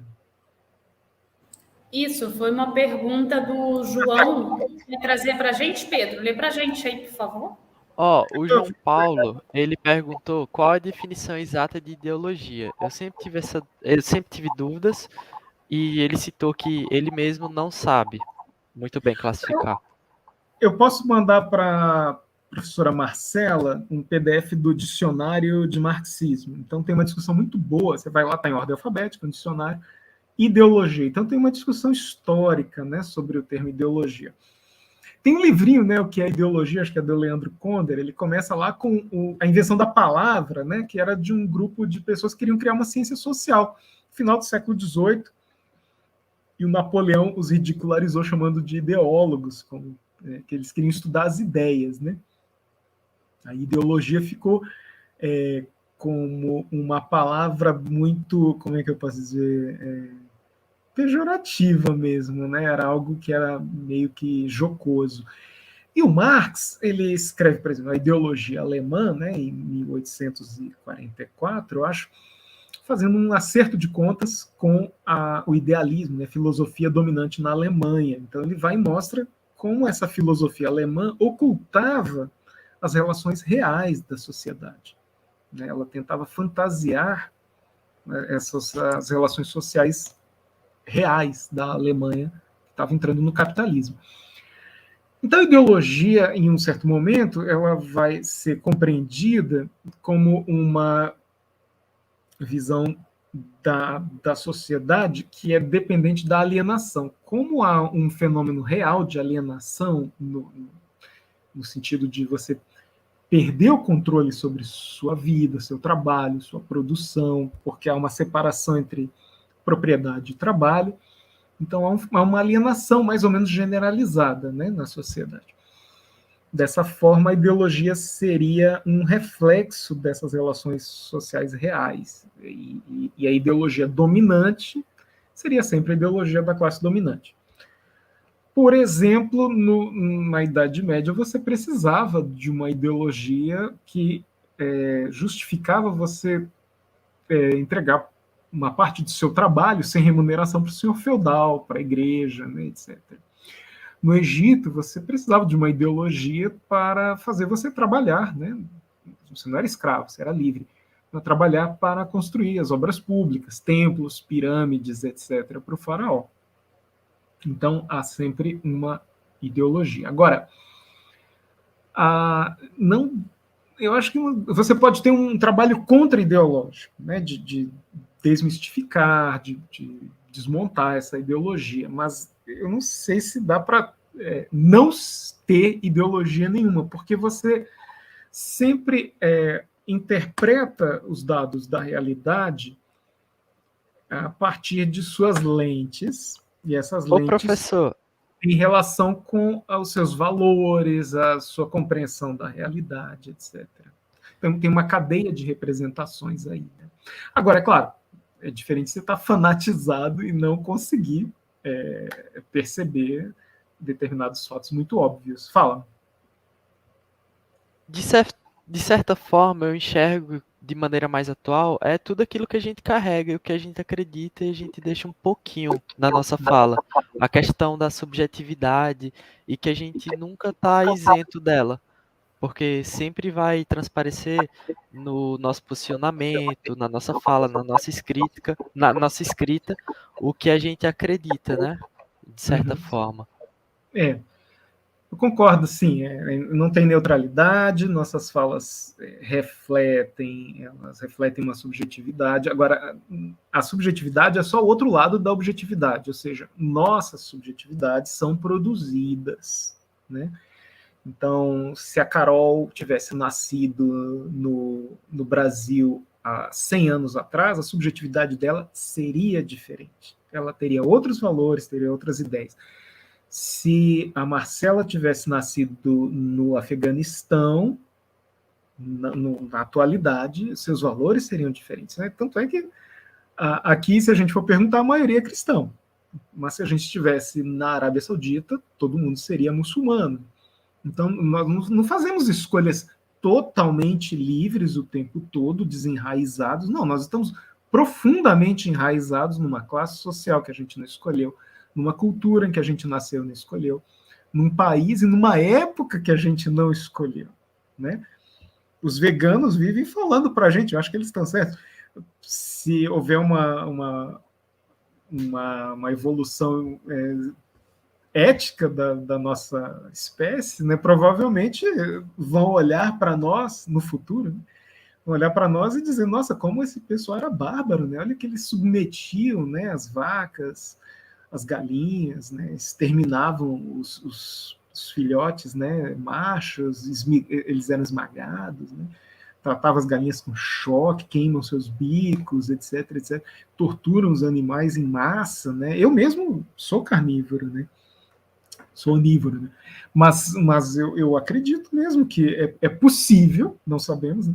Mas é possível que no futuro nós sejamos vistos mais ou menos como bárbaros pelo tratamento que damos aos animais, né? A quantidade de gato que a gente atropela todo dia nessa cidade, né? Cachorro também. A estrada BR-174, né? São milhares de animais silvestres mortos, atropelados todo ano, né? Macacos, antas, onças, serpentes, etc. Então, nós temos valores que às vezes a gente não percebe. É claro que nós podemos o tempo todo nos esforçar para superar, para enxergar o nosso sotaque, né? Enxergar a nossa ideologia. Vou dar um exemplo. Na União Soviética, no stalinismo, houve um grande atraso na pesquisa biológica por uma razão ideológica. Então, foi como é que era? Na era de danovismo. Teve um biólogo que convenceu Stalin de que a genética aquele cara das ervilhas, como é que é o nome dele? Mendel. Do Gregor Mendel era uma ciência burguesa. Então, nós temos uma ciência operária da biologia que vai trazer colheitas no inverno, etc, etc, e vai resolver o problema da fome. Aí o Stalin acreditou nele, perseguiu os biólogos sérios, acreditou nesse picareta, nesse bandido, nesse charlatão. Isso atrasou a pesquisa biológica e genética na União Soviética por vários anos, né? Só algum tempo depois é que o charlatão foi desmascarado, porque as pessoas tinham medo. Quem o contestava podia ser morto, podia ser preso, etc. E no Reich nazista, a ciência ariana, né, que era uma pseudociência. Então, não só no nazismo, mas em toda a Europa e no Brasil, a eugenia, né, então uma pseudociência racista que era ideológica, era pura ideologia, e você, dentro do campo da ciência, pela crítica científica, você conseguiu, depois de muitos anos e muito estrago, provar que essa era uma falsa ciência. Mas ninguém está livre disso, né? Você tem muitos grandes biólogos, o Dawkins, por exemplo, que tem umas ideias completamente equivocadas sobre sociedade, sobre história, sobre antropologia, né? Que são ideológicas. Fala, Marcelo. Não, só para a gente caminhar para o final, né? O nosso papel aqui de mediadores também, porque a nossa disciplina encerra agora 10 horas, horário local, 11 horas, horário de Brasília. Então, a Ana vai trazer os comentários da Vitória, os 2 comentários da Vitória, e vai fazer também os comentários dela. E, na sequência, o Pedro também faz o fechamento, né? Só para a gente não ultrapassar aí o nosso horário da disciplina, tá certo? Deixa eu só mostrar, me dá 2 minutos para eu mostrar um jogo que eu estou fazendo no Google Formulário, porque por causa do comentário aqui sobre a DC Comics, cadê? Aí eu estou fazendo um jogo no Google Formulário, eu vou compartilhar aqui. Esse aqui, do Jaime Júnior. Beleza. Então, eu acho que a gente deve mesmo, né, procurar um pouco dessa dinâmica, né, como a Marcela defende dos jogos, né? E aí eu estou criando esse jogo aqui. Eu peguei está aparecendo aí, já pode compartilhar. Então, no Google Formulários, Docs Google, só que ele ainda não está pronto. Quando ficar pronto, eu mando o link. Então, você joga... O Rio Branco, em 1925, tem uma situação muito interessante, porque você tinha 3 agências disputando o controle sobre os Makushi, o Apixana, Taurepang e outras etnias. Você tinha os fazendeiros, né, criadores de gado, você tinha os recém-chegados beneditinos, uma ordem religiosa que se tornou missionária, né, nesse momento. E você tinha o SPI, né, uma instituição republicana, positivista, inspirada pelo Marechal Rondon. Então você tinha 3 ideologias, 3 visões de mundo, 3 agências, né, disputando controles sobre os povos indígenas, e os indígenas tendo que lidar com isso, tendo que criar estratégias. Aí a ideia é assim: você é um tuxaua de uma comunidade indígena. Ao longo do jogo você terá que refletir sobre suas estratégias e fazer várias escolhas no contato com os não indígenas. Escolha a etnia do seu personagem: o Wapixana, Makuxi, Taurepang. Então, se você escolhe, digamos, o Wapixana, aí você começa a sua aventura num certo lugar.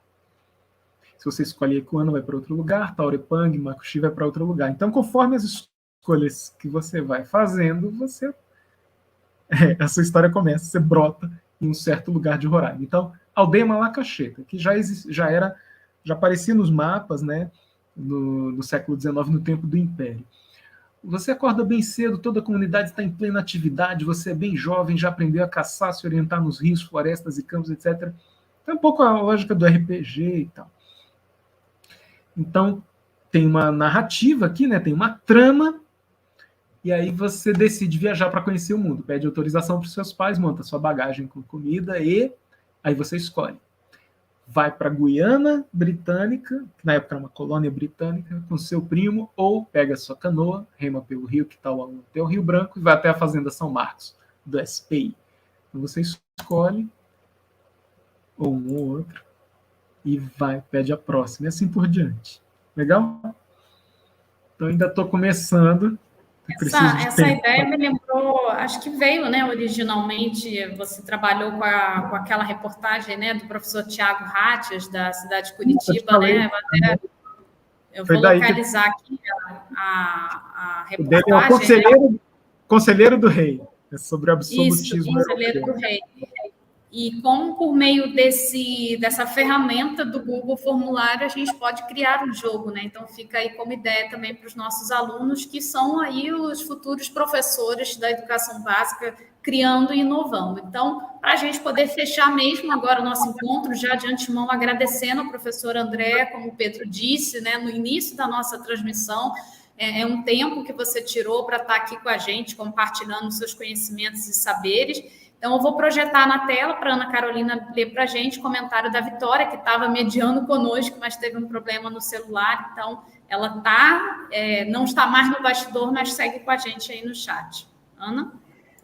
Bom, a Vitória disse, tem material, mas precisamos nos questionar o que estamos fazendo com esse material sobre a história regional, inclusive quando exercemos a profissão futuramente. Ela também falou que, seja na escolha dos currículos e conteúdos que iremos selecionar para lecionar, até a maneira que iremos retratar todos os sujeitos presentes ao longo de constituição dessa história. E, bom, os meus comentários sobre aqui, eu me identifiquei muito, né, sobre as suas falas, né, porque eu saí relativamente recentemente do ensino básico, e, bom, eu tive quase contato zero com a cultura indígena, e meus avós são indígenas, eu nasci em Roraima e eu tive quase zero contato com essa cultura.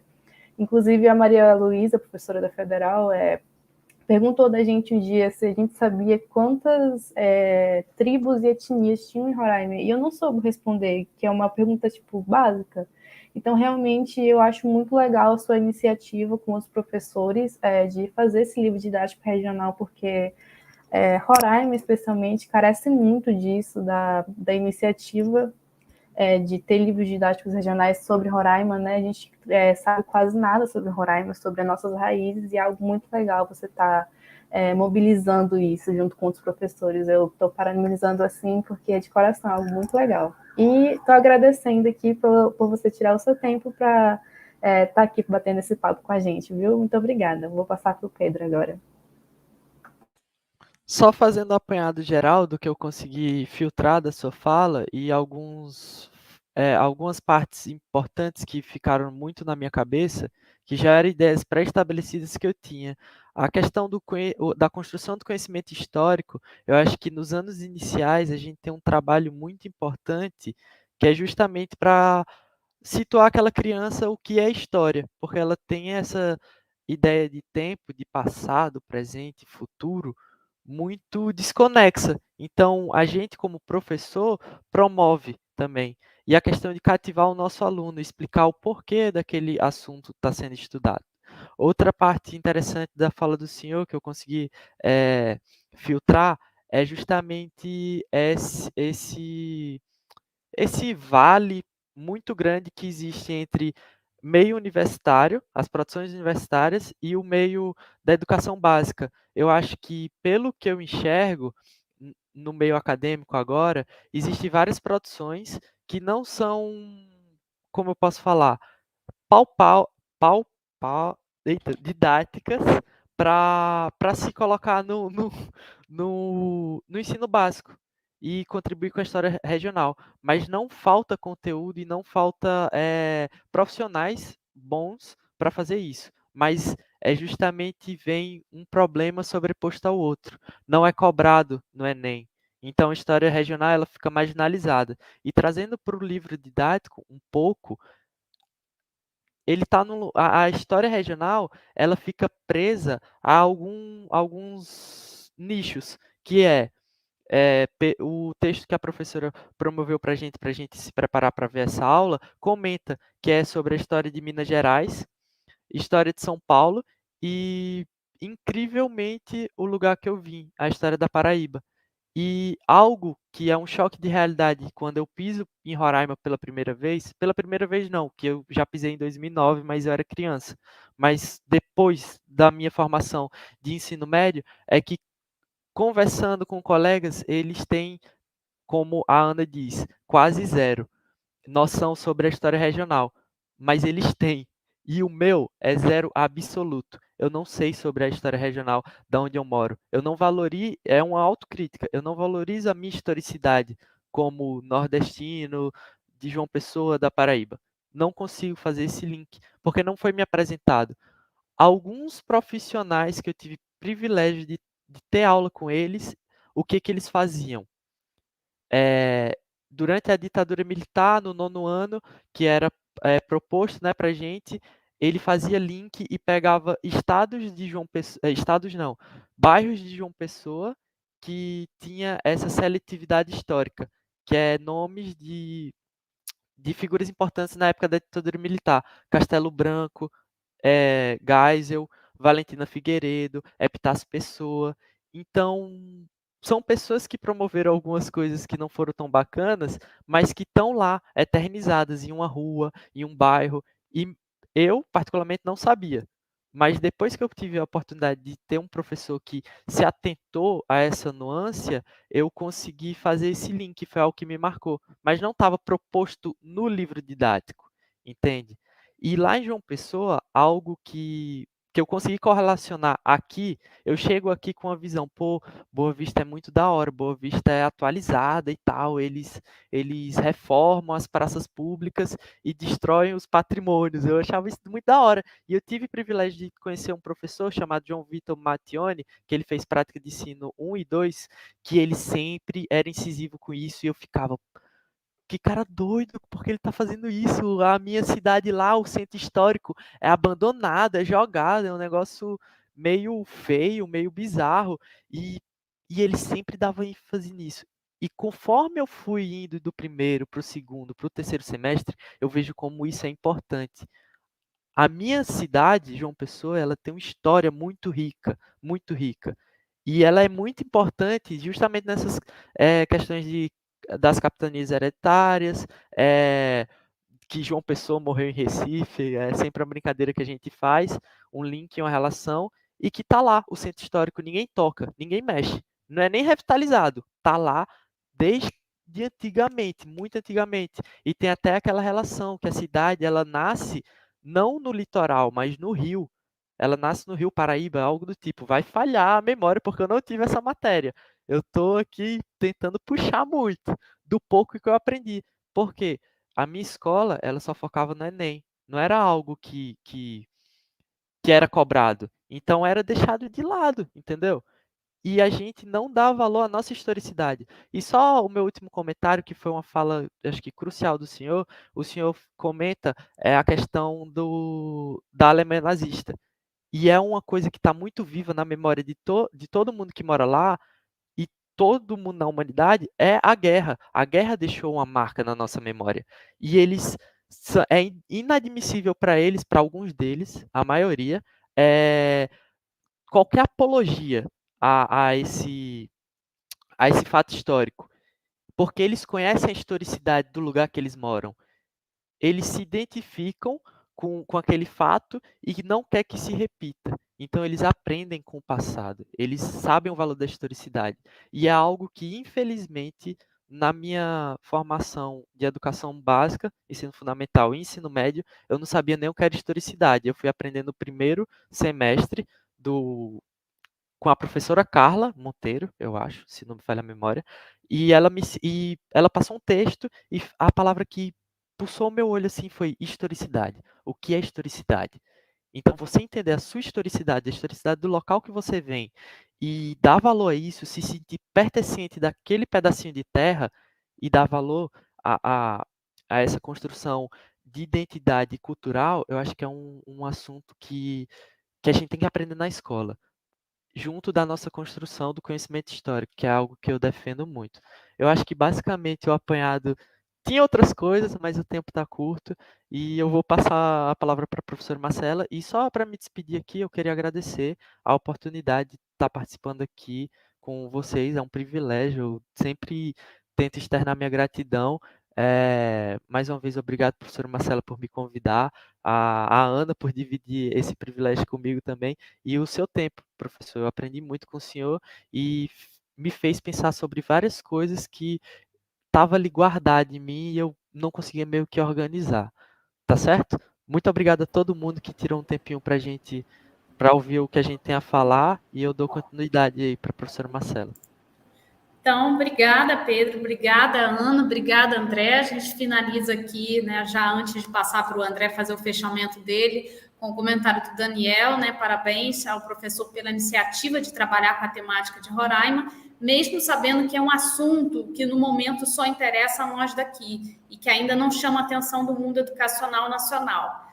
Mas isso daí, Daniel, eu acho que é um processo de mudança, né? Gradativa.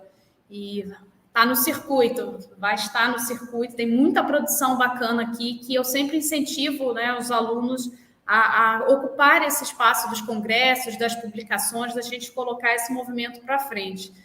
E aí ele continuou, né, comentando ali, né, mas sendo uma iniciativa local, pode ser estendida como ideia à Amazônia como um todo. Muitos chegam aqui e querem tratar de assunto Brasil e não da nossa região. Parabéns, a Vitória também coloca ali parabéns a todos.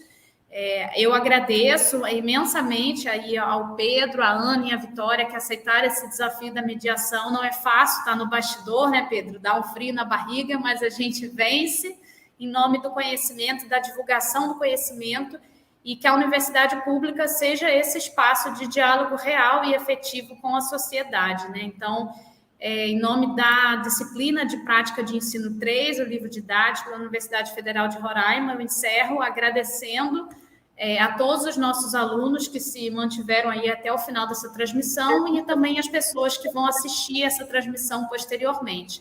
André, está com você para a gente poder, então, finalizar. Muito obrigada. Um abração para todos e todas, muito obrigado. Adoro conversar com vocês, a gente trocar ideia, vamos fazer mais atividades como essa aí, né? Práticas, teóricas, vamos em frente. Lembrando que a universidade, o curso de História mais antigo de Roraima começou em 90, né? Ou seja, pouquíssimo tempo. E quando começa, teve que trazer gente de fora para trabalhar aqui, gente que tinha mestrado, doutorado, então não tinha ninguém aqui para lecionar. Então, o curso de História da Federal tinha, acho que, 2 colegas nascidos em Roraima, né? O Reginaldo... Não, o Reginaldo é do Amazonas, né? E a Maria das Graças.